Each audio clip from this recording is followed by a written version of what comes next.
Friends welcome to our channel इनकी நம்ம சேனல்ல வெஜிடபிள் கட்லெட் எப்படி செய்யலாம் பார்க்கலாம்.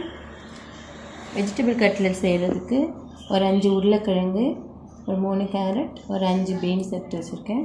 ஒரு 8 ஸ்லைஸ் பண்ண பிரெட் துண்டுகள், அப்புறம் ஒரு 3 ஸ்பூன் தனியாத்தூள், ஒரு 2 ஸ்பூன் மிளகாத்தூள், கொத்தமல்லி இலை கொஞ்சம் கழுவி கட் பண்ணி வச்சுருங்க.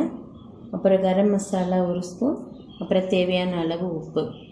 இப்போ வாங்க இந்த வெஜிடபிள் கட்லெட் எப்படி செய்யலாம்னு பார்க்கலாம்.